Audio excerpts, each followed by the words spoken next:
L'intervention de la France en Côte d'Ivoire est un désastre politique et humain. Désastre politique, comment voulez-vous que les Ivoiriens ne considèrent pas cela comme une reconquête coloniale? Même, il y a le symbole. Pour arrêter le président Gbagbo, on est passé par le souterrain qui reliait en d'anciens temps l'ambassade de France et la présidence de la République de Côte d'Ivoire. Bon. Et donc, c'est une reconquête. Et deuxièmement, pour la Côte d'Ivoire, c'est on installe à la présidence de la République quelqu'un qui appelle l'étranger à tirer sur son peuple, premièrement. Et deuxièmement, qui est à la tête de bandes armées, qu'il contrôle ou pas, je n'en sais rien, mais qui est à la tête nominalement de bandes armées qui ont tué des Ivoiriens. On se demande si c'est une armée ivoirienne qui est entrée en jeu, ou bien si c'est une armée étrangère. En tout cas, ils se comportent en Côte d'Ivoire comme des étrangers.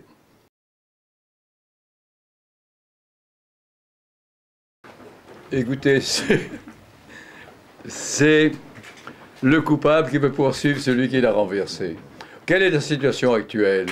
Nous avons M. Ouattara, qui est l'auteur de cette déclaration, et le chef, au moins nominal, des rebelles, qui, dans l'ouest de la Côte d'Ivoire, ont tué 700 personnes. L'ONU le reconnaît. Alors le responsable d'une bande d'assassins qui ont assassiné 700 civils, aujourd'hui se pose comme un justicier. Mais je suis pour le procès.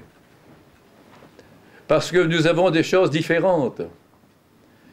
Il y a, et c'est dans la presse, les partisans de M. Ouattara se vantaient d'avoir un commando invisible, disait-il, dans certains quartiers d'Abidjan.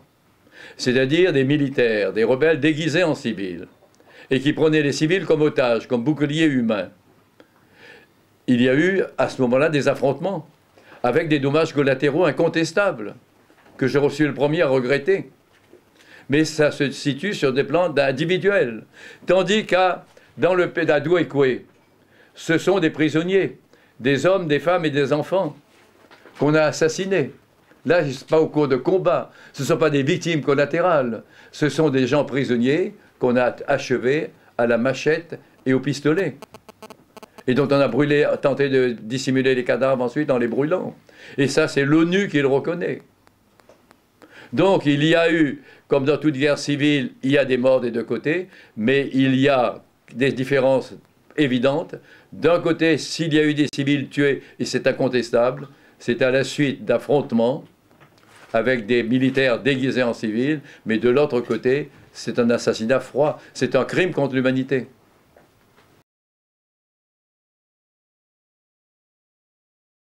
Manifestement, nous ne contestons pas qu'il y a eu des victimes. Mais quand M. Ouattara fait son discours, est-ce qu'il condamne les massacres commis à l'Ouest? Non. M. Ouattara ne les condamne pas, alors que l'ONU et la Croix-Rouge internationale les dénoncent. Et d'autre part, s'il y a aujourd'hui cette situation chaotique dans Abidjan, il faut bien réfléchir d'où vient cette situation. Elle vient du jour où les bandes armées de M. Ouattara sont entrées dans la ville. La ville était calme jusque-là. Et ces bandes armées comptaient prendre le pouvoir immédiatement. Et l'opposition de la population le leur a interdit. Alors c'est à ce moment-là que la France coloniale est arrivée jouer son rôle de gendarme colonial, détruire. Elle est venue soi-disant pour protéger les populations. Mais est-ce que c'est protéger les populations que de détruire la présidence de la République? Elle est venue en fait installer M. Ouattara à la place de M. Gbagbo.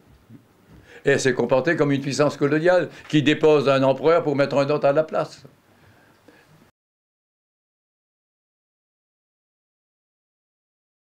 En 1946, la flotte française a bombardé Haiphong. En 1954, 8 ans après, c'était Dien Bien Phu. On a, au Maroc, exilé le roi, Mohamed V, à Madagascar, installé à sa place le Glaoui, le pacha de Marrakech. Comme on installe à la place de M. Gbagbo, M. Ouattara. Quelques années plus tard, on a dû laisser le roi Mohamed V revenir reprendre son trône. Et c'est ainsi que ça se passe toujours. Bon. Et ici, maintenant, je crois que nous avons la preuve. Il n'y a pas de cri de joie dans les rues d'Abidjan. C'est la terreur. Quand un pouvoir honni est renversé, c'est des cris de joie. Ce n'est pas le cas. C'est la terreur et la terreur qui se répand. Et on nous parle d'harmonie, de réconciliation, mais quand on frappe la femme du président, quand on frappe son fils, quand on assassine son collaborateur au hôtel du Golfe, qui est le quartier général des rebelles, comment peut-on oser parler de réconciliation? Je crois que la France s'est engagée, le gouvernement français s'est engagé dans une opération aventureuse et qui se terminera par un désastre pour la France, mais surtout par des deuils pour la Côte d'Ivoire, deuil dont le gouvernement français aujourd'hui est responsable. La France a reconquis la Côte d'Ivoire.